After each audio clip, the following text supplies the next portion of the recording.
अझै केसी भाइ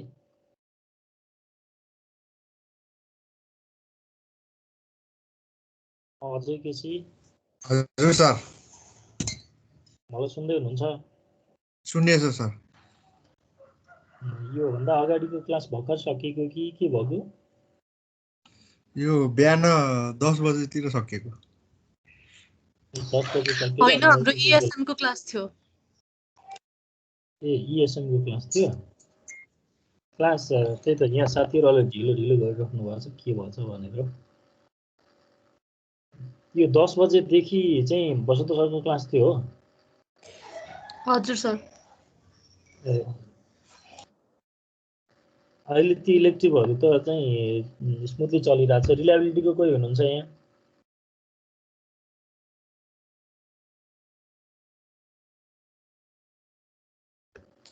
सर ए अभिनय तिमी रिलायबिलिटीको है हजुर क्लास भइराछ कतिजना छौ अहिले 10-12 जना भनौं अनि अलिकति निगम भाइ निगम बमल्ल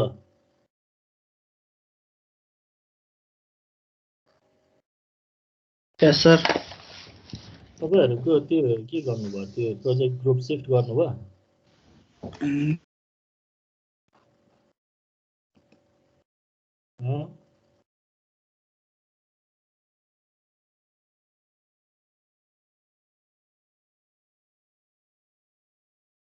निगमको आवाज आएन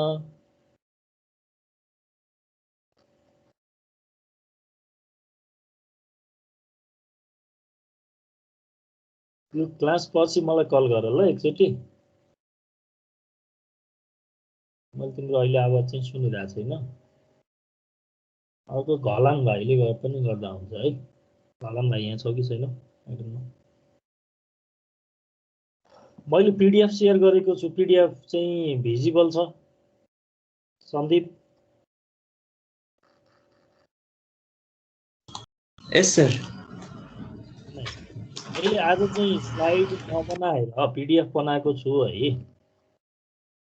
सिधै चाहिँ यो स्लाइड बनाउन चाहिँ आज मैले यसमा स्लाइड बनाइन पीडीएफबाट पनि हो त्यो चाहिँ क्लियर हुन्छ होला कुराहरु देखिन्छ होला केही चाहिँ भिजिबल भएन भने लेट मी नो हैन I will describe this for requirement है सो आज चाहिँ हामी यो जुन ट्र्याक्सन सिस्टम हामीले चाहिँ टेन्टेटिभ ट्र्याक्सन सिस्टमहरुको ट्र्याक्सन सिस्टमको चाहिँ डिफरेन्ट टाइप्सहरु अनि चाहिँ त्यसमा युज हुने मोटर्सहरु र मोटर्सको चाहिँ जुन अपरेटिङ कर्भ्सहरु र त्यसको चाहिँ क्यारेक्टरिस्टिक्सहरु चाहिँ हामीले डिस्कसन गर्यौं अब एउटा कुरा चाहिँ के हो भन्दाखेरि त्यसमा म तपाईहरुलाई अझै अर्को एउटा काम चाहिँ दिन्छु जुन म यो क्लासमा पढाउँदिन है र चाहिँ तपाईहरुलाई आफुलाई सेल्फ स्टडीको लागि छोड्छु त्यो भनेको चाहिँ स्पिड कन्ट्रोल हो है speed control of DC series motor DC shunt motor अनि AC series motor induction motor three phase induction motor र सिंगल फेज इन्डक्सन मोटर यिनीहरुको चाहिँ स्पिड कन्ट्रोल चाहिँ तपाईहरु आफैले एकचोटी पढ्नु होला है त्यो काम चाहिँ तपाईहरुलाई छोडेर आज चाहिँ म speed time curve of a traction सिस्टममा जाँदै छु है ट्र्याक्सन सिस्टमको चाहिँ स्पिड टाइम क्यारेक्टरिस्टिक्स है so the movement of trains and their energy consumption can be most conveniently studied by means of the speed distance and the speed time curve. The motion of any vehicle may be at constant speed or it may consist of periodic acceleration and retardation. जति बेला हामी चाहिँ motor के यो जुन भेहिकललाई चाहिँ start गर्छौं start गरिसकेपछि यसको सर्टेन स्पिड अटेन नगरेसम्म यसले हामीले एक्सेलरेट गर्नुपर्ने हुन्छ So we give the acceleration, that is the acceleration phase, and एउटा certain speed मा पुगिसकेपछि त्यो normally त्यो speed मा constantly run हुन्छ अनि फेरि हामीलाई if we have to stop the vehicle then we have to give the retardation है चाहिँ so normally चाहिँ अब the motion of any vehicle may be at constant speed or it may consist of periodic acceleration and retardation. The speed time curves have significant importance in traction. So if the frictional resistance to the motion is known value, the energy required for motion of the vehicle can be determined from it. So moreover, this curve gives the speed at various time instants after the start of run directly. So type of service को कुरा गर्यौं भने हामीले यो पहिले पनि केही discussion गरेका छौं। यो प्यासेन्जर सर्भिस को चाहिँ टाइप हेर्यौं भने हामीले त्यसलाई चाहिँ नर्मली तीनटा क्याटेगोरीमा चाहिँ डिवाइड गर्न सक्छौं। Number 1 is main line services. यो मेन लाइन सर्भिस चाहिँ भनेको हाइवेहरुको सर्भिस हो। नर्मली यो चाहिँ कम्तीमा पनि दुईटा स्टपको बीचमा डिस्टेन्स चाहिँ हामी नर्मली 8-10 किलोमिटर भन्दा बढी मान्छौं। अर्को अर्बन और सिटी सर्भिसेस भन्ने हुन्छ, सिटी सर्भिस हुन्छ र अर्को चाहिँ सब अर्बन सर्भिसेस हुन्छ। सब अर्बन सर्भिसेस भनेको that may be in residential area. So main line service को कुरा गर्यौं भने in the main line service the distance between the two stops is usually more than 10 kilometre. So दुईटा स्टपको बीचमा at least 10 kilometre को चाहिँ डिस्टेन्स हुन्छ। High balancing speed should be required. High balancing speed should be required. Acceleration and retardation are not so important. यसमा चाहिँ अब we have the sufficient time for the acceleration and retardation. So यसमा चाहिँ हामीले high balancing speed चाहिँ require हुन्छ main line सर्भिसेसमा। Urban सर्भिसेसमा हेर्यौं भने चाहिँ in urban services the distance between two stops is very less and it is less than 1 kilometer. दुईटा चाहिँ स्टपको बीचको डिस्टेन्स हेर्यौं भने विदिन लेस देन 1 किलोमिटर पनि हुन्छ। So it requires high average speed for frequent starting and stopping. So it requires high average speed for frequent starting and stopping. And another is suburban service. In suburban service the distance between two station is 1 to 8 kilometre. So 1 to 8 kilometre को बीचमा हुन सक्छ सब urban सर्भिसमा चाहिँ दुईटा स्टपको बीचको distance.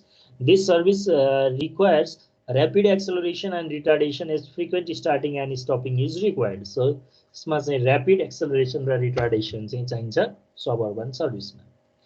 So speed time र speed distance कर्भहरु हेर्दाखेरि चाहिँ the curve that shows the instantaneous speed of train in kilometer per hour along the ordinate and time in second along the abscissa is known as speed time curve. So kilometer per hour speed versus time in second curve, that is a speed time curve. The curve that shows the distance between two stations in kilometer along the ordinate and time in second along the abscissa is known as speed distance curve. Speed distance curve. The area under the speed time curve gives the distance. Because we know the distance is the product of velocity and the distance. Given time interval and slope it at any point in the curve towards abscissa gives the acceleration and retardation at the instances out of the two. Speed time curve is more important. हामीले normally चाहिँ speed time curve चाहिँ हेर्छौं। So speed time curve for main line service हेर्यौं भने चाहिँ typical speed time curve for train running on mainline service is shown in figure below. It mainly consists of भने हामीले यो mainline service चाहिँ हेर्यौं भने mainline service मा चाहिँ यसको speed versus time characteristics हेर्यौं भने चाहिँ फर्स्ट मा चाहिँ यसको constant acceleration हुन्छ। constant acceleration पछि acceleration on speed curve भन्ने अर्को चाहिँ हाम्रो फेज हुन्छ। constant accelerating period, acceleration on speed curve period, अनि free running period, अनि coasting period and braking period। भनेपछि हामीले के गर्छौं भने सुरुमा चाहिँ हामीले कन्स्ट्यान्टली स्पिड बढाउँछौं, त्यसपछि स्पिडलाई करिब करिब एउटा भ्यालुको पोइन्टमा सेट गर्न खोज्छौं। यसमा चाहिँ हामीले चाहिँ करेन्टको लेभल चाहिँ अब जसरी यहाँ कन्स्ट्यान्ट स्पिडमा चाहिँ हाम्रो चेन्ज बढ्दै जान्छ यो अनुसार करेन्टको त बढ्दै जाने हो, तर rate of change of current चाहिँ कम हुन्छ, जसले गर्दाखेरि यसलाई हामी एउटा भ्यालु एउटा स्पिडमा चाहिँ फिक्स गर्न खोज्छौं। त्यसपछि चाहिँ यो फ्री रनिङको पिरियड हुन्छ। यो मेन लाइन सर्भिसमा यो बी टु सी डिस्टेन्स जुन फ्री रनिङ पिरियड छ यो चाहिँ नर्मल्ली हाई हुन्छ। अनि त्यसपछि फेरि कोस्टिङ पिरियड भनेको चाहिँ अब हामीले यो फ्री रनिङमा पनि एउटा कन्स्ट्यान्टली चाहिँ हामीले एक्सेलरेट गरिराख्नु पर्ने हुन्छ। कोस्टिङ पिरियडमा चाहिँ हामी एक्सेलरेट गर्दैनौं, अनि यो कोस्टिङ पिरियडमा चाहिँ खाली यो जुन इनर्सियाको कारणले मात्रै मुभ गरिराख्छ भेहिकल। सी टु डी पोइन्टसम्म। अनि जब हामीले चाहिँ कोस्टिङ पिरियडमा जुन एक्सेलरेट गर्दैनौँ इनर्सियली मात्रै एकछिन मुभ भइसकेपछि हामी चाहिँ अब ठ्याक्कै ब्रेक लगाउँछौँ, म्यानुअल्ली यसमा चाहिँ ब्रेक लगाउँछौँ अनि ब्रेकले चाहिँ त्यसलाई 0 स्पिडमा ल्याउँछ र स्टप हुन्छ। सो स्टार्टदेखि एउटा स्टार्टदेखि स्टपसम्मको चाहिँ स्पिड टाइम क्यारेक्टरिस्टिक्स हो यो। सो यसमा चाहिँ हामीले constant accelerating period, acceleration on speed curve, free running period, coasting period र ब्रेकिङ पिरियड भनेर चाहिँ 5 वटा फेजमा चाहिँ यसलाई डिस्ट्रिब्युट गर्न सक्छौँ। So among them constant acceleration period भनेको during this period the traction motor accelerates from rest. अब यसमा चाहिँ हाम्रो कन्स्टेन्ट एक्सेलरेसनमा हामीले जस्ट स्टार्टदेखि सुरु हुन्छ, सो रेस्टदेखि सुरु हुने भयो। The curve OA represents the constant acceleration period, that OA is the representation of this constant acceleration phase. During the instant 0 to T1, the current is maintained approximately constant and the voltage across the motor is gradually increased. यो पिरियडमा चाहिँ हामीले के गर्छौं भन्दाखेरि करेन्टलाई चाहिँ constant राख्छौं र भोल्टेजलाई चाहिँ increase गर्दै जान्छौं by cutting out the starting resistance, slowly moving from one notch to another. यसमा चाहिँ हामीले कन्स्ट्यान्ट एक्सेलरेसन पिरियडमा चाहिँ by making the constant current the voltage is gradually increased. अनि त्यसपछि चाहिँ अर्को स्टेप आउँछ एक्सेलरेसन अन स्पिड कर्भ। यो स्टेजमा चाहिँ हामी during the running period from T1 to T2 the voltage across motor remains constant. अब चाहिँ हामी के गर्न थाल्छौँ भने द भोल्टेज एक्रस करेन्टलाई चाहिँ एउटा अब अलिक बढ्दै गइरहेको थियो, अब त्यसलाई चाहिँ हामी कन्स्ट्यान्ट गर्छौँ र current start decreasing. This is because cut out at instant T1. So according to the characteristics of the motor, the speed increases with the decrease in current. अब चाहिँ यो त्यहाँ भन्दा करेन्टको भ्यालु थोरै घट्न थाल्छ र स्पिड झन् बढ्छ। And finally current taken by the motor remains constant है। त्यसपछि चाहिँ त्यो करेन्ट टेकन बाई मोटर चाहिँ कन्स्ट्यान्ट हुन्छ। This period is shown by curve AB. So त्यो पिरियडलाई चाहिँ यो AB चाहिँ कर्भले चाहिँ रिप्रेजेन्टेसन गर्छ, AB सेक्सनले चाहिँ। And now free running constant speed period भन्छौँ त्यसपछिको पिरियडलाई चाहिँ। The train runs freely during the period T2 to T3 at the speed attained by the train at instant T2. अब T2 सम्म पुग्दाखेरि त्यसले जति चाहिँ स्पिड अटेन गरेको हुन्छ त्यसपछि चाहिँ कन्स्टेन्टली T3 पोइन्ट सम्म चाहिँ त्यही स्पिडले चाहिँ रन हुन्छ। During this speed, the motor draws constant power from the supply. This period is shown by curve BC. So this is the constant running or simply free running. So you can say constant speed period or free running period. And now another is costing period. So costing period means this period is from T3 to T4, that is C to D. At the instant T3, power supply to the traction, the motor will be cut off and the speed falls on account of friction, windage resistance. So अब त्यहाँ चाहिँ हामीले मोटरलाई supply दिदैनौँ हैन, यो motor will be cut off and speeds fall on account of friction, windage resistance ले गर्दाखेरि speed घट्न थाल्छ। During this period यसमा चाहिँ हामीले the motor runs due to momentum attained at that particular instant. अनि त्यो T2 देखि T3 सम्म चाहिँ कन्स्ट्यान्टली हाई स्पिडमा मोटर रन गरिरहेछ, त्यसको मोमेन्टमले गर्दाखेरि चाहिँ T3 देखि T4 सम्मको जुन चाहिँ कोस्टिङ पिरियड छ त्यो पिरियडमा चाहिँ ट्रेनले चाहिँ यो जुन मुभमेन्ट एटेन गर्छ। The rate of decrease of speed during coasting period is coasting retardation. The rate of change of velocity means that is acceleration. So this rate of अब यसमा चाहिँ rate of reduction of speed भन्न सक्छौँ। Rate of increment of speed भयो भने that is acceleration. Rate of reduction of speed भयो भने that is retardation. So the rate of decrease of the speed during coasting period is also known as coasting retardation. Usually it is denoted with symbol BC भनेर चाहिँ coasting retardation हुन्छ, beta C भनेर or BC भनेर हामी बुझ्न सक्छौँ। Now finally there is braking period. Braking period is the last phase before the stoppage of the vehicle, that is T4 to T5, that is in diagram D to E. So this phase, this D to E, this phase is the braking. So posting period मा जब हामीले मोटरलाई supply दिन छोडिसकेका छौं त्यो चाहिँ डिक्सेलरेट भइरहेछ due to the friction and windage resistance. अब त्यसमा चाहिँ हामीले अब के गर्छौं ब्रेक अप्लाई गर्छौं at the end of the coasting period at T4 brakes are applied to bring the train to rest. During this period speed of the train decreases rapidly and finally reduces to zero. In mainline services the free running period will be more.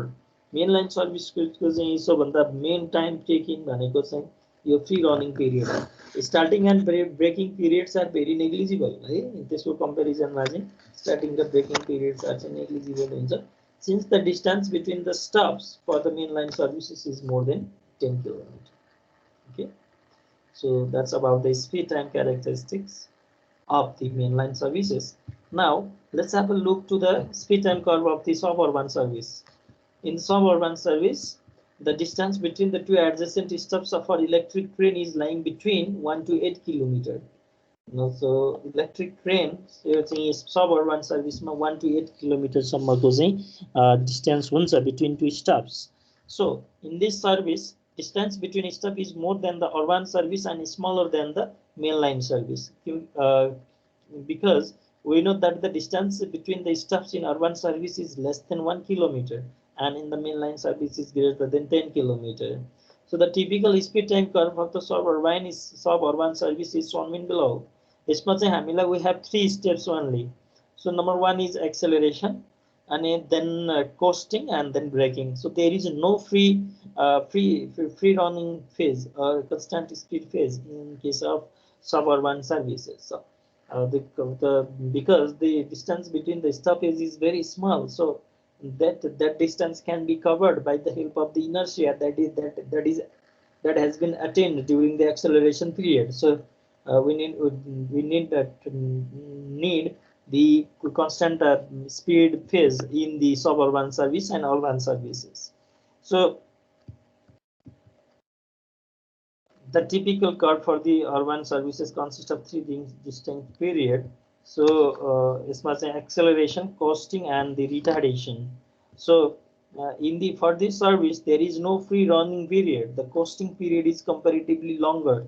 Since अब यसमा चाहिँ free लाइनमा जुन main line सर्भिसमा भन्दा चाहिँ कोस्टिङ period चाहिँ लङ्गर हुन सक्छ हुन्छ since the distance between two stops is more. Braking and retardation period is comparatively small. It requires relatively high values of acceleration and retardation. So typical acceleration and retardation values are lying in between.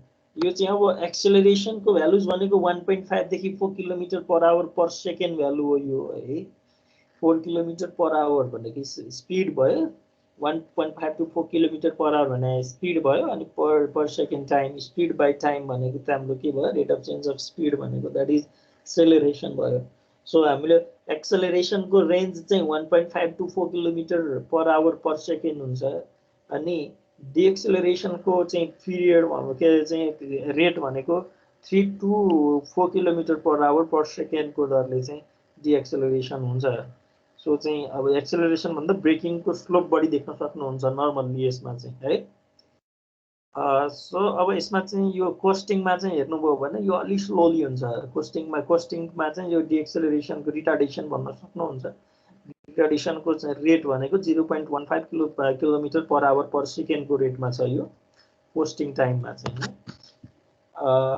Now अर्को चाहिँ हाम्रो urban और city सर्भिसको लागि speed time curve हेर्यौं भने यो चाहिँ हाम्रो normally यो सब अर्बन सर्भिस र सिटी सर्भिस अर्बन सर्भिस उस्तै हुन्छ यसको पनि तीनटा फेज हुन्छ एक्सेलरेसन कोस्टिङ र braking in this service also there is no free running period यसमा पनि फ्री रनिङ पिरियड हुँदैन the distance between two stop is less about 1 kilometre है दुईटा स्टपको बीचको डिस्टेन्स चाहिँ यसमा अझै कम हुन्छ less than 1 kilometre Hence, relatively short coasting and longer braking period is required. अब यसमा चाहिँ coasting period कम र braking period चाहिँ झन् longer चाहिन्छ. The acceleration for the urban service lies between 1.6 to 4 km/h/s. यहाँ per second छुटेको छ. The coasting retardation is about 0.15 km/h/s and the braking retardation is lying between 3 and 5 km/h/s. So some type of values of various service are given in table. So तपाईले यहाँ हेर्नुभयो भने we have the comparison between mainline services, suburban services and urban services. So distance between the stops, that is more than 10 kilometer, 1.128 kilometer, and less than 1 kilometer in urban services. Maximum speed in kilometer per hour. So in case of mainline service, maximum speed 160 kilometer per hour. यसमा चाहिँ अब suburban र urbanमा 120 सम्म पुग्न सक्छ है, 120 kilometre per our सम्म पुग्न सक्छ हैन, यो सर्टर डिस्टेन्स छ। Acceleration in kilometre per our per second हेऱ्यौँ भने यो 0.5 to 0.9 चाहिँ यो मेन लाइन सर्भिसको एक्सेलरेसन छ, किनभने यो लङ डिस्टेन्स छ, बिस्तारै एक्सेलरेट गरे पनि हुन्छ, तर यो सर्ट डिस्टेन्स छ, एकदम फास्ट एक्सेलरेट गर्नुपर्छ। सो एक्सेलरेसनको रेट चाहिँ हेर्नुभयो भने 0.1.5 देखि 4 सम्म छ यो सबअर्बन र चाहिँ अर्बन सर्भिस। सर्ट डिस्टेन्समा यसले चाहिँ स्पिड म्याक्सिमम स्पिड एटेन गरिसक्नुपर्ने हुन्छ in case of suburban and urban services, but it is not necessary in the mainline services to attain the maximum speed in shorter period, because उसँग चाहिँ एकदम long distance मा हुन्छ, it has sufficient time to attain the maximum speed। Retardation को हिसाबले हेर्नुभयो भने पनि अब रिटार्डेसन यसमा स्लोली भए पनि फरक पर्दैन, किनभने त्यहाँ डिस्टेन्स सफिसिएन्ट डिस्टेन्स अवेलेबल हुन्छ, but in case of suburban and urban services the retardation ratio पनि 3 to 4 kilometre per our per second को रेटमा हुन्छ। यसको फिचर्स हेऱ्यौ भने लङ फ्री रन पिरियड हुन्छ, यसमा नो फ्री रन पिरियड बोथमा, अनि coasting and acceleration braking periods are small, अनि coasting period is long, and costing period is small one. These are the comparison between the different services, right? If you have to discuss anything related to this topic, you can introduce the topic, है। केही कुरा चाहिँ छ भने तपाईहरुले चाहिँ topic discussion गर्न सक्नुहुन्छ है त।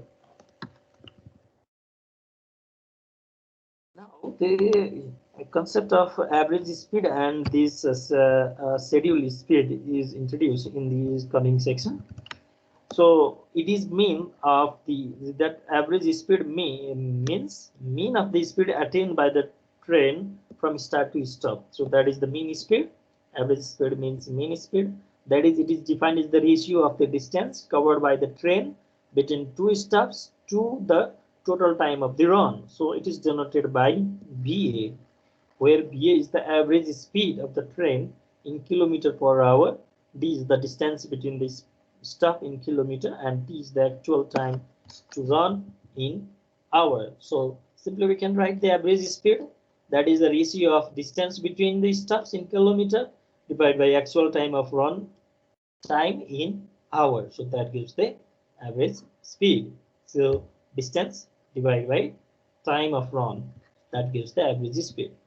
And that the schedule speed, the ratio of distance covered between two stops to the total time of run including the time for the stop is known as schedule speed. It is denoted with the symbol PS, and TS is the schedule time.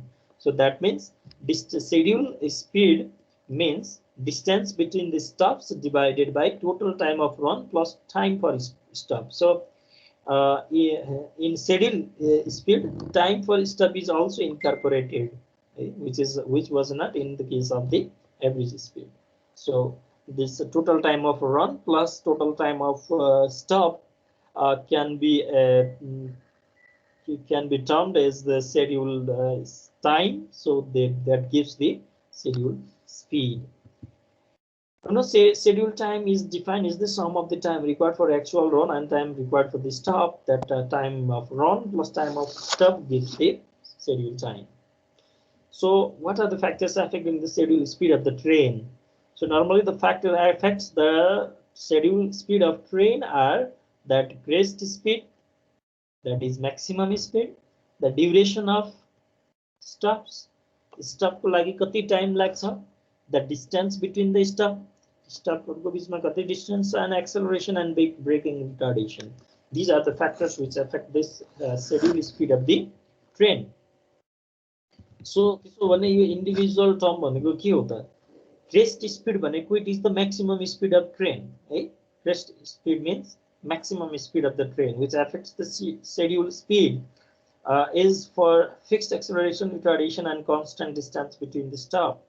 If the crest speed increases, right, the actual running time of the train decreases. Maximum speed जब बढ्यो भने actual running time पनि के हुने भयो, घट्ने भयो नि. For the low crest speed of the train it's running, so the high crest speed of the train will increases as its scheduled speed.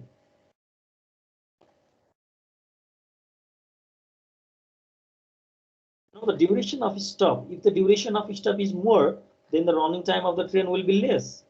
So that this leads to low schedule speed. Thus, for high schedule speed, its duration of stop must be low. Distance between the stop. If the distance between the stop is more, then the running time of train is less. Hence, schedule speed will be more.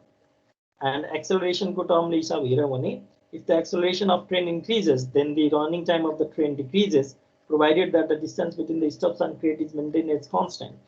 Thus, the increase in acceleration will increase in schedule speed. So another is braking retardation. High braking retardation leads to a reduction of running time of train. These will cause high schedule speed provided the distance between the stop is small. So these are the factors which affect the schedule speed. And another is अब हामी चाहिँ यो speed time curves लाई चाहिँ simplified trapezoidal and quadrilateral speed time curves भनेर हेर्छौं.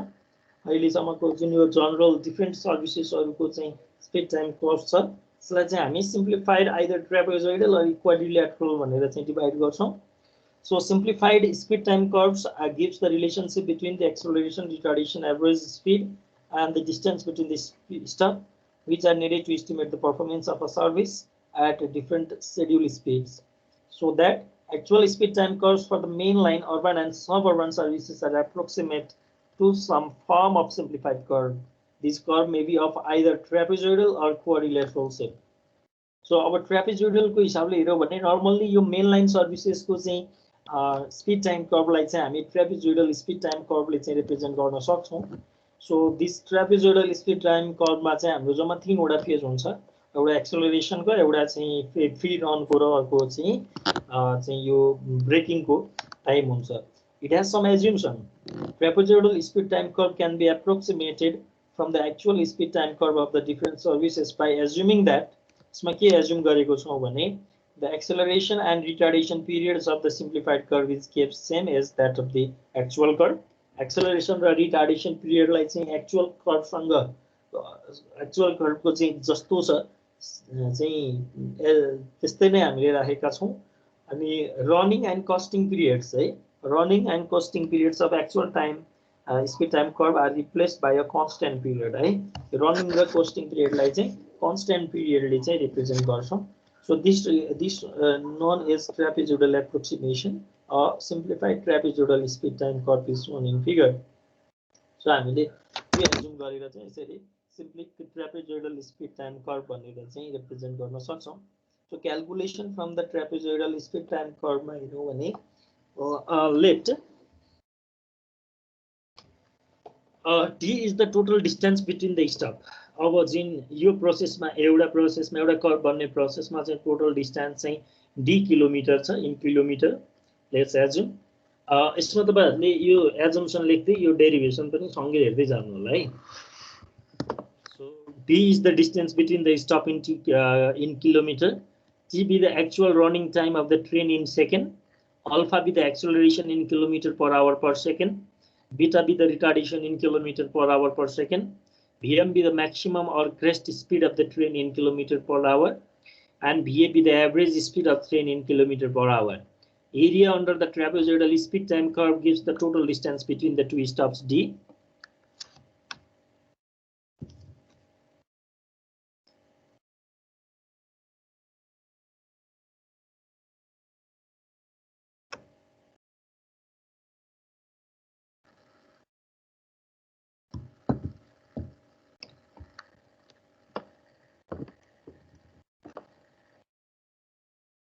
Okay, so the distance अब हामीले के भन्यौ, जब हामीसँग we have in y axis there is speed and in x axis time छ.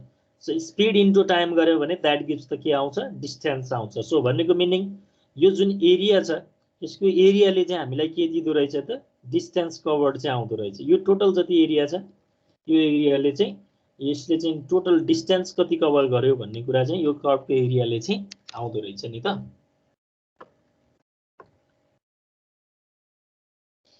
So the distance between the stops, दुईटा डिस्टेन्स गर्यो भने एरिया अन्डर ट्रायंगल OAE भनेको फर्स्ट ट्रायंगलको area of rectangle ABDE OAE ABDE अनि DBC यो triangle first बिचको rectangle अनि फेरि ट्रायंगल यो तीनटा एरिया चाहिँ एडिसन गर्यो भने that gives the total distance between the stops.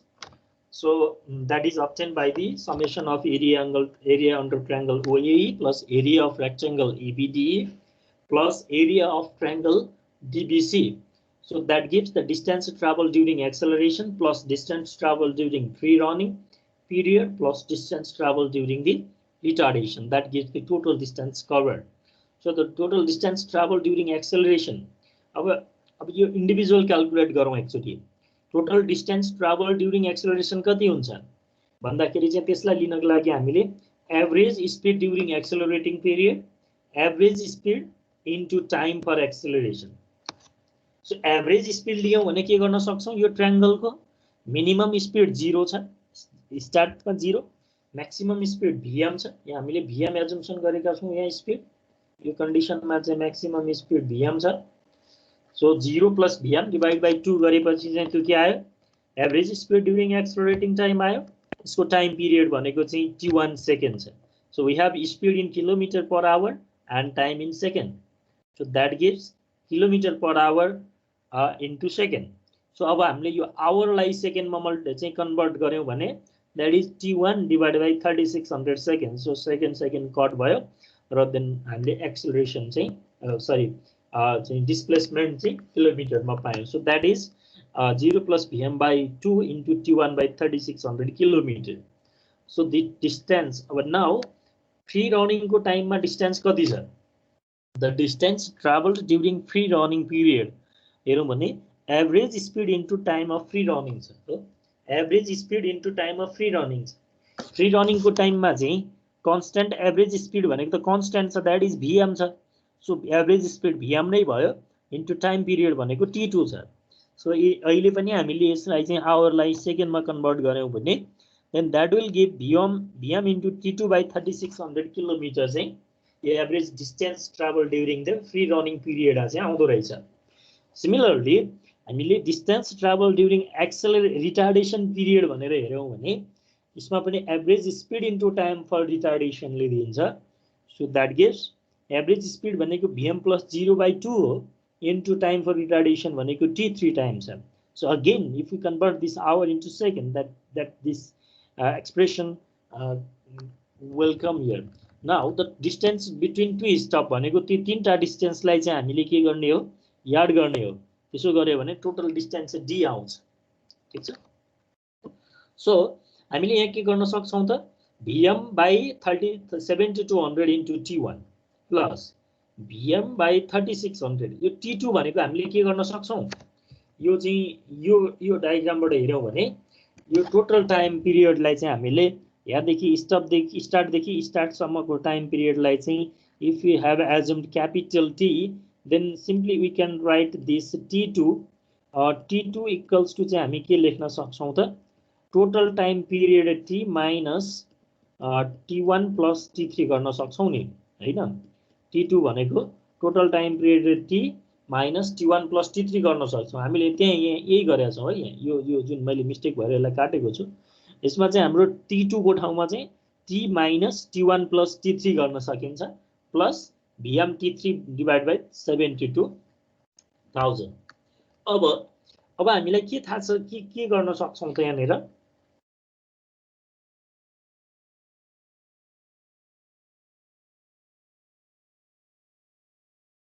Okay अब t1 t2 र t3 लाई हामी यो चाहिँ भेलोसिटी र एक्सेलरेसन को टर्ममा चाहिँ रिप्रेजेन्ट गर्न सक्छौं है t1 t2 t3 लाई सो t1 भनेको हाम्रो के हुन्छ भन्दाखेरि we know the velocity is that can say velocity equals to चाहिँ यसो भनौं न अझै जुन हाम्रो एक्सेलरेसन भनेको चाहिँ rate of change of velocity. So that means v by t. Acceleration भनेको v by t भयो भने हामीले t भनेको चाहिँ v by velocity divided by acceleration गर्न सक्छौं नि त हो. सो हामीले t1 भनेको t1 को टाइममा अल्फा मानेको छौं यहाँ हामीले acceleration. So vm by alpha गर्न सक्छौं. t3 भनेको चाहिँ रिटार्डेसन छ बीटा एजम्पसन गरेका छौं. सो त्यतिबेला vm by बीटा गर्न सक्छौं. अनि t2 को एक्सप्रेसन चाहिँ हामीसँग t minus t1 plus t3 छ. अब t1 र t3 को भ्यालुलाई हामीले ल्याएर यहाँ ल्याएर राख्न सक्छौं यो दुईटाको. सो त्यही चाहिँ हाम्रो यो एक्सप्रेसनमा गरेको छ. सो हेर्नुस् त अब t1 को ठाउँमा हामीले v1 by अल्फा युज गर्यौं. So vm square divide by 70 to 100 alpha आयो. ठीक छ. अनि vm by 3600 यो भइहाल्यो. t माइनस अब यहाँ t1 plus t3 दियो. त्यसमा t1 भनेको vm by अल्फा, t3 भनेको vm by बीटा. सो हामीले vm कमन लियो भने 1 by alpha plus 1 by beta यहाँ लेख्न सक्यौं. यो सँगसँगै लेख्दै जानु भयो भने चाहिँ क्लियर होला है. अनि यसमा चाहिँ vm स्क्वायर भइहाल्यो. यो t vm by बीटा छ. सो 70 to 100 बीटा आइहाल्यो है यसमा. नाउ अब तपाईले यहाँबाट चाहिँ 3600 लाई चाहिँ यता लेख्नु भयो भने 3600d equals to vm square divide by 2 alpha. अनि यहाँबाट यो vm square divide by 2 beta अनि माइनस फेरि यहाँबाट चाहिँ फेरि चाहिँ तपाईले यो vm स्क्वायर डिवाइड बाइ यो 36 त उता गयो times 1 by alpha plus 1 by beta गर्नुभयो. अनि यो vmt हैन यो vmt 3600 त उता गइहाल्यो. सो अब यसलाई चाहिँ तपाईले अल्फा अल्फालाई एकतिर लिनुभयो. यो vm स्क्वायर लिएर 1 बाइ 2 अल्फा र 1 बाइ अल्फा गर्नुभयो यहाँनेर. यहाँ 1 बाइ 2 बीटा अनि यहाँ 1 बाइ बीटा छ. सो त्यो कमन लिनुभयो भने यो एक्सप्रेसन आउने भयो. अनि फाइनल्ली तपाईले 1 by 2 alpha minus 1 by alpha गर्नुभयो भने माइनस 1 बाइ 2 अल्फा आउने भयो. So vm square minus vm square by 2 alpha minus vm square by 2 beta plus vmt आउने भयो 3600d इक्वल्स टु. अब तपाईले vm स्क्वायरलाई चाहिँ अब एकै साइडमा लिनुभयो. vm स्क्वायरलाई कमन लिएर यसलाई चाहिँ लेफ्ट साइडमा लिनु भयो भने दुईटै पोजिटिभ भयो. सो vm स्क्वायर कमन लिइसकेपछि 1 by 2 alpha plus 1 by 2 beta हुने भयो यहाँनेर. अनि माइनस vmt यो लेफ्टमा आउँदा माइनस vmt भयो प्लस 3600d इक्वल्स टु 0 भयो. अब यदि हामीले यो 1 by 2 alpha plus 1 by 2 beta कन्स्ट्यान्टलाई चाहिँ एउटा भ्यालु भेरिएबल x ले रिप्रेजेन्ट गर्यौं. भेरिएबल त नभनौं यसमा भेरिएबल त vm छ. कुनै एउटा टर्म कन्स्ट्यान्ट x ले रिप्रेजेन्ट गर्यौं भने यतिबेला x भनेको alpha plus beta by 2 alpha beta भनेर भयो. अब हामीले यो इक्वेसनलाई चाहिँ कसरी रिप्रेजेन्ट गर्न सक्यो त भन्दाखेरि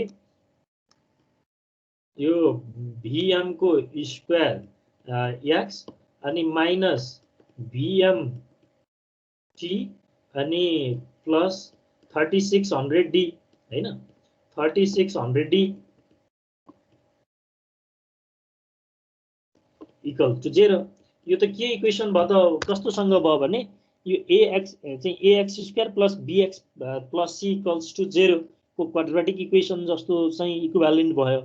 जसमा चाहिँ भेरिएबल चाहिँ vm भयो, x भनेको a भयो, माइनस t भनेको चाहिँ b भयो, 3600d भनेको चाहिँ c भयो.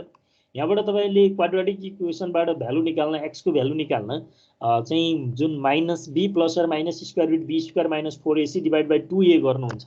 त्यो एक्सप्रेसन यहाँ चाहिँ तपाईले अप्लाई गर्नुभयो भने then you will get the value of the vm. So maximum spread vm को भ्यालु पाउनुहुन्छ. त्यो भनेको चाहिँ तपाईले माइनस b भनेको माइनस यहाँ माइनस t छ. सो प्लस t भयो plus or minus square root t square minus 4a भनेको x, c भनेको 3600d छ डिवाइड बाइ 2a गर्नु भने 2x गर्नु. सो यहाँबाट तपाईले चाहिँ t by 2x plus or minus square root t square by 4x square minus 3600d by x आउँछ. यसले चाहिँ हाम्रो जुन यो ट्र्यापेजोइडल चाहिँ हाम्रो स्पिड टाइम कर्वको लागि चाहिँ जुन कन्स्ट्यान्ट स्पिड छ म्याक्सिमम स्पिड भनौं जसलाई vm को चाहिँ भ्यालु आउँछ. अब नर्मली हामीले यहाँ प्लस राख्यौ भने त्यो एकदम ठुलो भ्यालु आउँछ.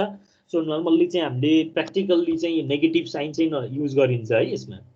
अब नर्मल केसमा चाहिँ नेगेटिभ साइनले चाहिँ रियल स्पिड चाहिँ आउँछ है. यो चाहिँ भयो हामीले चाहिँ यो ट्र्यापेजोइडल स्पिड टाइम कर्व एजम्पसन गर्दाखेरिको केसमा चाहिँ हाम्रो यो म्याक्सिमम स्पिडको डेरिभेसन हामीले यसरी गर्यौं. अब एनालाइसिस अफ क्वाड्रिल्याटरल स्पिड टाइम कर्वको टाइममा है if you have the quadrilateral speed time curve, if you assume the nature with resemble with the quadrilateral, then कस्तो हुन्छ भनेर हेरौँ है त. So quadrilateral speed time curve for the urban and suburban. अब यो चाहिँ हाम्रो नर्मली अर्बन र सबअर्बन सर्भिसेसको लागि हुन्छ है.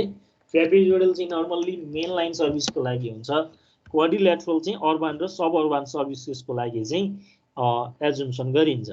For which distance between two stop is less है. यसमा चाहिँ दुईटा स्टपको बिचमा डिस्टेन्स चाहिँ कम हुन्छ. The assumption for simplified quadrilateral speed time curve is the initial acceleration and costing retardation periods are extended and there is no free running period. Simplified quadrilateral को चाहिँ time curve भनेको चाहिँ यस्तो हुन्छ.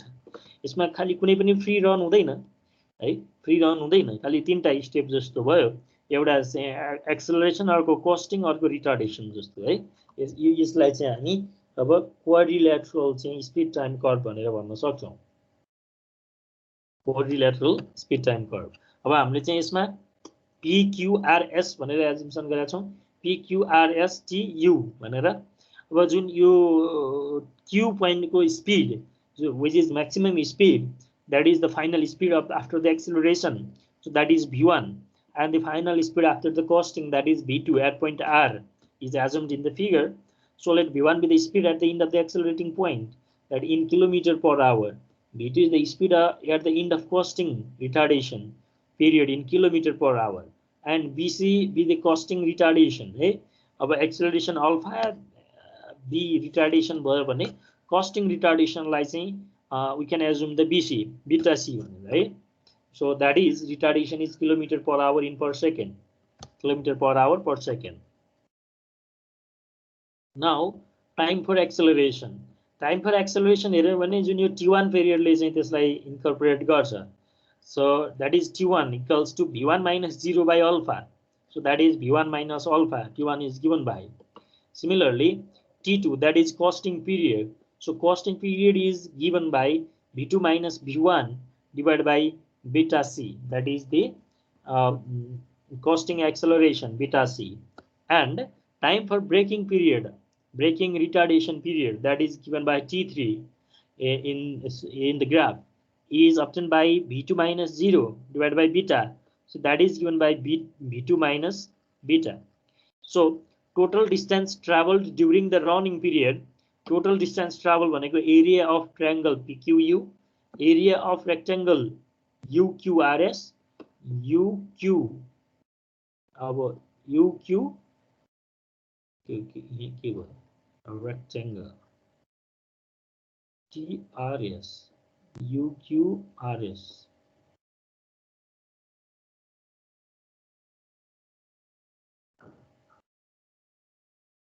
है त यहाँनिर UQRS होइन, ट्र्यापेजोइड नै हुन्छ होइन, यो UQRT हुन्छ ट्र्यापेजोइड भनेर. ओके, यहाँनिर अलिकति मिस्टेक भएछ. And the area of triangle TRS. So distance travel during acceleration plus distance travel during costing plus distance travel during braking retardation. But distance travel during acceleration equals to average speed into time for the acceleration. So that is acceleration को time मा भनेको चाहिँ average speed भनेको V1 by 2 छ and into time T1. So V1 by 2 into T1 by 3600 kilometre भनेर भन्न सक्नुहुन्छ. अनि average distance covered during coasting retardation हेर्नुभयो भने चाहिँ तपाईले यसलाई चाहिँ V1 plus V2 by 2 चाहिँ एभरेज स्पिड मान्न सक्नुहुन्छ. म्याक्सिमम स्पिड V1 छ, मिनिमम V2 छ. So V2 plus V1 by 2 into time period 2 छ. सो यसलाई चाहिँ तपाईले average speed into time period गर्नुभयो भने V2 plus V1 by 2 into T2 by 3600 kilometre भन्न सक्नुहुन्छ. सिमिलरली ब्रेकिङ चाहिँ रिटार्डेसनको टाइममा चाहिँ तपाईले चाहिँ टोटल डिस्टेन्स कभर्ड हेर्नुभयो भने एभरेज स्पिड इन्टु टाइम गरेर चाहिँ त्यो भनेको 0 plus V2 by 2 चाहिँ एभरेज स्पिड छ इन्टु टाइम भनेको T3 छ. सो यहाँबाट चाहिँ V2 by 2 into T3 by 3600 kilometre भनेर भन्न सक्नुहुन्छ. सो टोटल डिस्टेन्स भनेको हाम्रो यो तीनटा चाहिँ डिस्टेन्सलाई चाहिँ एड गर्नुभयो भने you will get the total distance. So अब यसलाई सिम्पल क्याल्कुलेसनबाट सल्भ गर्नुभयो भने then you will get the expression for the expression like this, where 7200D equals to V1 plus V2 times total time period t minus v1 v2 times 1 by alpha plus 1 by beta. यो चाहिँ हामीले यसमा total time total expression चाहिँ एउटा पाउँछौँ जसलाई equation 1 भनौँ। यहाँ मैले अर्को एउटा चाहिँ पछि यो चाहिँ फाइल बनाउँदा छुटिएर पछि यहाँ छुट्टै कपीमा लेखेर यहाँ एउटा चाहिँ फोटो राखेको छु।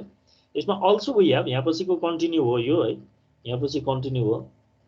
अल्सो वी हेभ v2 भनेको चाहिँ के हो त भन्दाखेरि जुन v1 भनेको सुरुको voltage minus retardation total retardation कति आउँछ रिटार्डेसन पछि बीसी भनेको चाहिँ यो चाहिँ कोस्टिङ एक्सेलरेसन इन्टु टी2 हो हैन।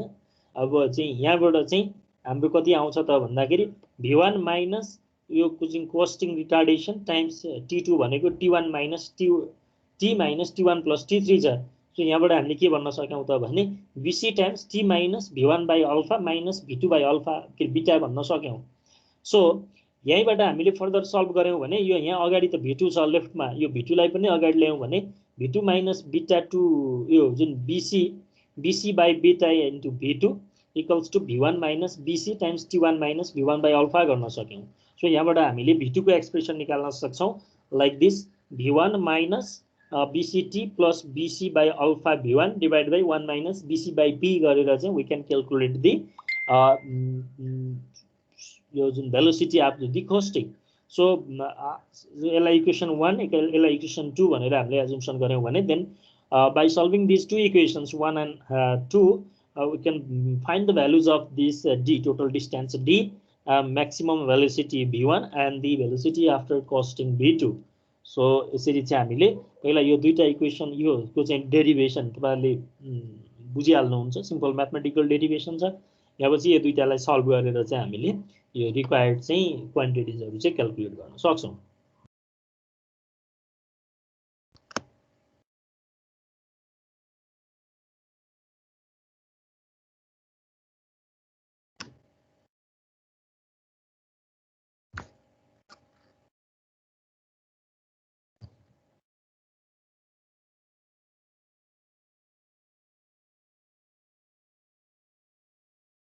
ओके अलिकति अब यो ट्र्याक्टिभ इफोर्ट भन्ने कन्सेप्ट अब यसमा न्यूमेरिकलहरु छ। हामी न्यूमेरिकलहरु चाहिँ नेक्स्ट क्लासमा अलि फोकस गरेर यो च्याप्टरको न्यूमेरिकलहरुको चाहिँ डिस्कसन गर्छौं। यो मेन त अब यसको यो च्याप्टरबाट चाहिँ यो स्पीड टाइम कर्वको न्यूमेरिकलहरु आइदर यहाँबाट एउटा डेरिभेसन कि त एउटा न्यूमेरिकल प्राय जसो तपाईहरुले वर्ड क्वेशनमा देख्न सक्नुहुन्छ। अब यसको स्पीड टाइम कर्व बारे चाहिँ थ्योरी आयो भने न्यूमेरिकल चाहिँ फेरि यतापटि हामीले जुन यो मोटरहरुको क्यारेक्टरिस्टिक्सहरुसँग रिलेटेड छ त्यहाँबाट पनि आउन सक्छ। सो हामी यसमा चाहिँ के डिस्कसन गर्छौं न्यूमेरिकल चाहिँ नेक्स्ट क्लासमा है। अब एकछिन अलि 5-7 मिनेट चाहिँ यो ट्र्याक्टिभ इफोर्टको चाहिँ हेर्छौं अलिकति आज है त। सो ट्र्याक्टिभ इफोर्ट भनेको चाहिँ this is the effective force acting on the wheel of the locomotive है। लोकोमोटिभको व्हीलमा चाहिँ पर्ने इफेक्टिभ फोर्स चाहिँ ट्र्याक्टिभ इफोर्ट हो। Necessary to propel the train is known as tractive effort. Tractive effort. So it is denoted with the symbol Ft. The tractive effort is a vector quantity always acting tangential to the wheel of the locomotive. So it is measured in Newton. That this tractive effort is measured in Newton. The net effective force or the total tractive effort Ft on the wheel of the locomotive of a train to run on the track is equals to the sum of the tractive effort. So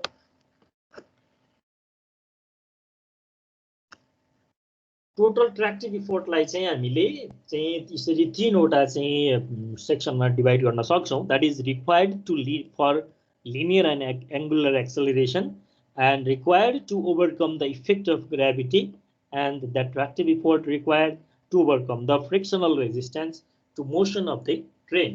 So required for linear and angular acceleration, required to overcome the effect of gravity and that tractive effort required to overcome the frictional resistance to the motion of the train.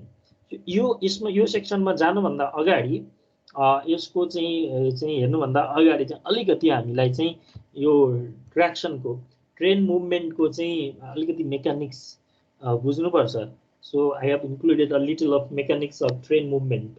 So यसमा हेर्नुभयो भने हाम्रो चाहिँ यो driving wheel छ। Driving wheel भन्दा भित्रपट्टि चाहिँ यो जुन गियर व्हीलको गियर सिस्टम र यो पिनियनको चाहिँ गियर सिस्टम हुन्छ जुन मोटर आर्मेचरसँग हुन्छ. So the essential driving mechanism of an electric locomotive is shown in figure. The electric locomotive consists of pinion and gear wheel meshed with a traction motor and the wheel of the locomotive. Here the gear wheel transfers the tractive effort at the edge of the pinion to the driving wheel. So you can see the figure driving mechanism of the electric locomotive.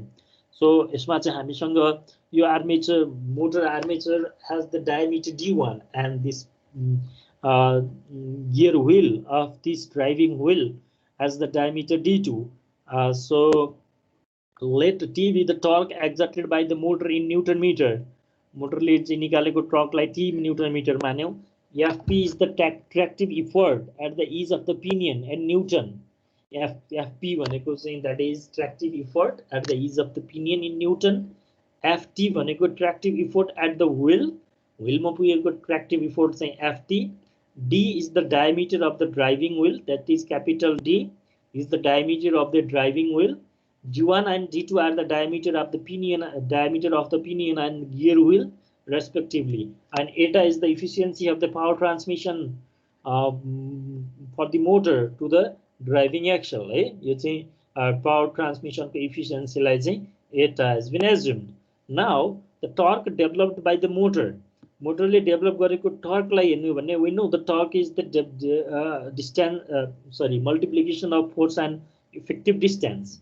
So this force by the pinion is Fp. So Fp into it has the diameter d1. So d1 by 2. Fp into d1 by 2 गऱ्यो भने चाहिँ that is the motor developed by the torque. Torque developed by the motor. Now this Fp can be written as 2 into T divided by d1 Newton. Now the tractive effort at the ease of pinion transferred to the wheel. भनेको चाहिँ अब हाम्रो the tractive effort at the ease of pinion to the transfer to the wheel of the locomotive. चाहिँ locomotive को wheel मा कति transfer हुन्छ भन्दाखेरि that is F of T equals to Fp into d2 by d. है d2 by d Newton. So that gives F of T equals to Fp भनेको हामीसँग चाहिँ जुन यो यसको efficiency into चाहिँ total भनेको 2t by d1 Newton छ.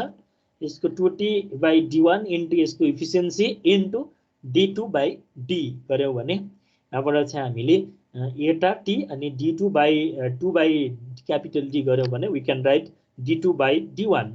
So this d2 by d1 is a gear ratio, and this can be represented with R, where this R is d2 by d1 and is known as gear ratio.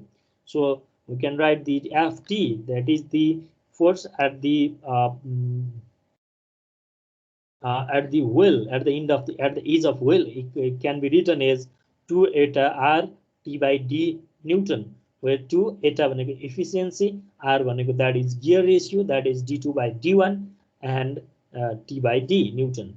So the tractive effort required for the train propulsion को भनेको चाहिँ the total चाहिँ tractive force भनेको Fa plus Fg plus Fr, where Fa is the force required for the linear and angular acceleration, Fg is the force required to overcome the gravity, and Fr is the force required to overcome the resistance of the motion.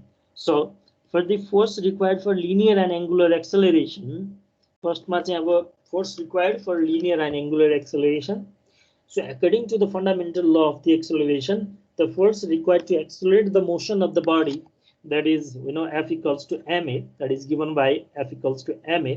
Let the weight of the train, train को weight लाई चाहिँ if we assume the W ton को चाहिँ train छ, let's say, being accelerated at alpha kilometer per hour per second. इसको acceleration चाहिँ alpha kilometer per hour per second छ. It has the weight W ton. Now the mass equation of the train, m equals to mass of the train भनेको चाहिँ m equals to कति भयो त W ton छ भन्नु पनि 1 ton मा चाहिँ 1000 kg भयो. So 1000 W kg चाहिँ हामीले लेख्न सक्छौं mass of the train लाई. Now the acceleration we have given alpha kilometer per hour per second. So यसलाई चाहिँ हामीले मिटर पर सेकेन्ड स्क्वायरमा चाहिँ कन्भर्ट गर्न सक्छौं. सो किलोमिटरलाई मिटरमा कन्भर्ट गर्ने इन्टु 1000 गर्यौं. पर आवरलाई चाहिँ हामीले 1 सेकेन्डमा कन्भर्ट गर्न 3600 गर्यौं. So that gives 0.2788 alpha meter per second square. This is the acceleration 0.2788 alpha meter per second square. So we have assume W term है यहाँनिर. The tractive effort required for linear acceleration. So linear acceleration को लागि कति tractive effort चाहिन्छ त भन्दाखेरि F equals to ma. So we have m equals to 1000 W kg and acceleration 0.2778 or you can say 2788 एउटै कुरा हो. 2778 alpha meter per second square. यसमा चाहिँ 27.88 भएछ यो 277.88 हो है. 27 त्यहाँ 1000 ले मल्टिप्लाई गर्दा पनि हुन्छ. यहाँ अलिकति मिस्टेक भएछ. 277.88 W अल्फा केजी अनि मिटर पर सेकेन्ड स्क्वायर है. So त्यो KG metre per second square भनेको चाहिँ that is newton. So that is यसमा हाम्रो चाहिँ कति आयो त भन्दाखेरि the tractive force for linear acceleration भनेको F equals to 277.88 W into alpha. W turn भनेको आएको थियो त्यहाँबाट अल्फा हामीले एक्सेलरेसन मानेको छौं त्यहाँ alpha kilometre per our per second. So यति चाहिँ न्यूटन चाहिँ हाम्रो FA बराबरको फोर्स आएछ. So the equation holds good if the accelerating body has no rotating part. Owing to the fact that the train has the rotating part such as motor armature, wheel axle and gear system, hence this part need to be give angular acceleration at the same time as the whole train is accelerated in linear direction. So the tractive effort required for linear angular acceleration is this 277.88 अनि यहाँ चाहिँ जुन W alpha मात्र भनेको थियौ अब यसलाई चाहिँ हामीले WE अल्फा भन्न सक्छौं है. यहाँ WE अल्फा हो. यो उइ भने हैन यो WE भने हो. लेख्दाखेरि उइ जस्तो भएछ. This WE is the equivalent or accelerating weight of the train and normally 8 to 10% higher than W in practice है. W जति छ त्यसको 8 to 10% चाहिँ हायर हुन्छ WE भनेको चाहिँ. सो यसको इफेक्टिभ चाहिँ ट्र्याक्टिभ फोर्स लिन पर्यो भने W लाई चाहिँ हामीले WE ले रिप्लेस गर्न सक्छौं. सो टोटल FA भनेको चाहिँ 277.88 into WE into alpha ले चाहिँ रिप्रेजेन्ट गर्न सक्छौं. Now tractive effort required to overcome the train resistance. When the train is running at uniform speed on a level track, it has to be overcome the opposing force due to surface friction. Surface friction लाई overcome गर्नु पर्यो. That is the friction at various part of the rolling stock, the friction at the track, and also due to the wind resistance. यो स्पिडमा जाँदाखेरि अगाडिको विन्डले पनि resistance provide गरिरहेको हुन्छ. त्यो सबैलाई ओभरकम गर्नु पर्यो. The magnitude of the frictional resistance depends upon the shape, size, and condition of the track and velocity of the train, etc. So R with the specific train resistance. त्यो सबैको चाहिँ as a whole चाहिँ रेजिस्टेन्सलाई हामीले specific train resistance भनेर R ले represent गर्छौं. So if let R with a specific train resistance in Newton per ton of the dead weight and W is the dead weight in ton, then we can write a tractive effort required to overcome the train resistance भनेको W into R Newton भनेर लेख्न सक्छौं. So tractive effort to overcome the resistance, that is W into R Newton. And now the tractive effort required to overcome the effect of gravity. We know when train is moving on up gradient as shown in figure. So हामीले यो फिगरमा यसरी train चाहिँ up ग्रेडियन्टमा चलिरहेको छ भनेदेखि so if this train has the weight W, यो W भनेको weight भन्न खोजेको. so यसको चाहिँ हाम्रो चाहिँ यसको एक्सिसमा चाहिँ डिकम्पोज गर्यौं भने it has W sin theta and this W cos theta चाहिँ यो एक्सिसमा लाग्ने भयो है. so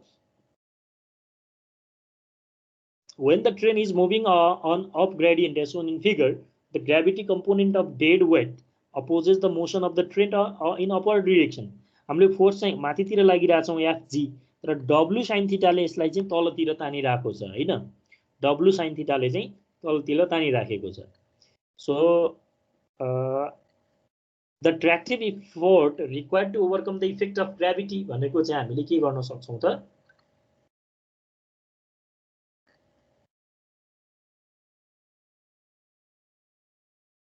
अब यो चाहिँ हामीले टोटल mg हैन, अब f इक्वल टु अब त्यो mg त्यसको मास कति छ, f इक्वल्स टु चाहिँ plus or minus mg sin theta newton भन्न सक्छौं. सो दैट इज अब यसलाई चाहिँ हामीले चाहिँ w टन वेट छ भने हामीले त्यसको मासलाई चाहिँ 1000 w kg भयो नि त त्यो है, 1000 w g sin थीटा भनेर हामीले लेख्न सक्यौं के यहाँनेर है, 1000 w भनेको kg भयो अनि g sin थीटा है. सो नाउ ग्रेडियन्ट भनेको चाहिँ sin थीटा इक्वल्स टु हामीले के लेख्न सक्छौं, यहाँ sin थीटा भनेको यसमा sin थीटा भनेको bc बाइ ac हो. So that is elevation by distance along the track हो. सो हामीले ग्रेडियन्ट g भनेको चाहिँ हामीले के लेख्न सक्छौं त, पर्सेन्टेज ग्रेडियन्ट भनेको चाहिँ sin थीटा इन्टु 100% गर्न सक्छौं. सो टोटल चाहिँ fg भनेको चाहिँ यसको ग्रेडियन्टको लागि ओभरकम गर्न चाहिने टोटल ट्र्याक्टिभ फोर्स fg भनेको चाहिँ plus or minus 1000 wg into sin theta छ हैन. sin थीटाको ठाउँमा चाहिँ हामीले के लेख्न सक्छौं त, अब g बाइ 100 लेख्न सक्छौं नि त, यो पर्सेन्टेज ग्रेडियन्ट g बाइ 100 भनेर sin थीटाको ठाउँमा g बाइ 100 लेख्न सक्छौं. So that gives the 10 into this 9.81 wg. So that gives the 98.1 wg Newton. So since g equals to 9.81 meter per second square. So यो चाहिँ हाम्रो ग्रेभिटी जुन ग्रेभिटीको लागि चाहिँ ओभरकम गर्न चाहिने ट्र्याक्टिभ फोर्स भयो. So positive sign for the train is moving on up gradient, यदि माथि गइरहेछ भने यो हामीले पोजिटिभ साइन लिने, तल आइरहेछ भनेदेखि चाहिँ मुभ चाहिँ ट्रेन चाहिँ तल आइरहेछ भने नेगेटिभ साइन लिने.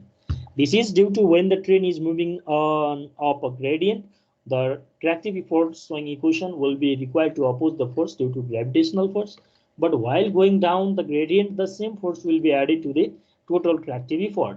Now the total tractive effort required for propulsion of train भनेको fa fr f plus or minus fg भयो. यो भनेको 277.8 wt alpha plus wr छ युनिट फ्रिक्सनको अनि plus or minus 98.1 wg as a होलमा चाहिँ this is in newton. So in newton. So यो चाहिँ हाम्रो टोटल फोर्स कति चाहिन्छ त भनेर. ओके, अब नेक्स्ट क्लासमा म तपाईहरुलाई आज यति नै गर्छु. नेक्स्ट क्लासमा म तपाईहरुलाई यो नोट पठाउँछु. आज तपाईले यो स्पेसिफिक एनर्जी कन्जम्पसनको कन्सेप्ट हामीलाई त्यति धेरै चाहिँ यो चाहिँदैन हैन, तर अब तपाईहरुले सर्व हेर्नुस्, हामी अर्को क्लासमा एकछिन यसलाई डिस्कसन गर्छौं र यो च्याप्टरको अरु न्यूमेरिकलहरु पनि हेर्छौं हैन. सो आज मैले यति नै गरे. अलिकति क्लासहरु फास्ट भएको छ कि जस्तो लागेको छ मलाई पनि. अब फास्ट भन्नाले टिचिङ आवरको आधारमा फास्ट चाहिँ भएको छैन हैन. जस्तो चाहिँ हामीले त्यो सिलेबसमा त्यो कुन च्याप्टरलाई जति टिचिङ आवरमा सक्नुपर्ने भनेको चाहिँ त्यो भन्दा बढी टाइम लागेको छ के मलाई अझै. त्यो चाहिँ त्यो मैले अझ त्यसको चाहिँ सक्नुपर्ने भन्ने टाइममा सक्न सकिरा छैन यति हुँदा पनि है. आई डोन्ट नो, मैले क्लासमै पढाएको भए यसलाई कति टाइम लगाउँथे होला है. यदि हामी स्लाइडमा चाहिँ फास्ट गएको छु जर्नी जस्तो लाग्दाखेरि पनि हामी टाइममा छैनौँ अझै पनि, अझ पछाडि नै छौँ. तर अब यो कतिपय कुराहरू फर्स्ट टाइम चाहिँ तपाईहरुलाई नि फर्स्ट टाइम पढिरहेको कन्सेप्टहरू पनि छ. त्यो हुनाले अलिकति त्यो कन्टेन्टहरू मैले भेराइटिज अफ कन्टेन्टहरू इन्क्लुड गर्न खोजेको भएको हो कि जस्तो पनि लाग्छ. सो तपाईहरुले चाहिँ प्यारलली अब बिस्तारै म तपाईहरुलाई ट्युटोरियल पनि पठाउँला अनि तपाईहरु पनि वर्ल्ड क्वेशनको प्याटर्नमा पनि पढ्दै जानु. अनि मैले तपाईहरुलाई यो कसैले एउटा प्रेजेन्टेसन दिन चाहन्छ भनेर लास्ट टाइम एउटा टपिक दिएको थिएँ. अब मलाई कसैले नि इन्फर्मेसन त गर्नु भएको छैन. अब आज चाहिँ तपाईहरुलाई चाहिँ यदि कोही रेडी हुनुहुन्छ भने तपाईहरुलाई प्रेजेन्ट गर्न मन छ भने यो जुन मोटरको स्पिड कन्ट्रोल जो तपाईहरुले मेसिनमा पढ्नु भएको छ series motor shunt motor, DC series, DC shunt र इन्डक्सन मोटर, एटलिस्ट यो 3टा मोटर। अझ अब डिसी सन्ट चाहिँ हामीलाई ट्र्याक्सनमा युज हुँदैन, त्यो हुनाले DC series motor, induction motor र एसी सिरिज मोटरको एटलिस्ट यो 3टाको भएन भने पनि डिसी सिरिज र इन्डक्सन मोटरको चाहिँ यो स्पिड कन्ट्रोलको विषयमा चाहिँ if somebody wants to present let me know, I will give you the time है। तपाईँहरू कसैमध्ये चाहिँ यो चाहिँ एकदम भोलेन्टरी वर्क्स हो। तपाईँहरू सबैले इफ कसैलाई प्रेजेन्ट गर्न मन छ चाहिँ फाइल बनाएर you can present in the class, सबैको अगाडि हामी त्यसमा डिस्कसन गर्न पनि सक्छौँ। यदि तपाईँलाई त्यसमा गर्न मन छैन भने you are not force to do as well है। तपाईँहरूले यदि कसैले चाहिँ त्यसमा गर्नु, लास्ट टाइम एउटा टपिक दिएछु, आजको टपिक चाहिँ speed control of different Motors है। कसैले प्रेजेन्टेसन गर्न चाहनुभयो भने चाहिँ मलाई खबर गर्नु होला, अनि टाइम छुट्याउँछु म त्यसको लागि है।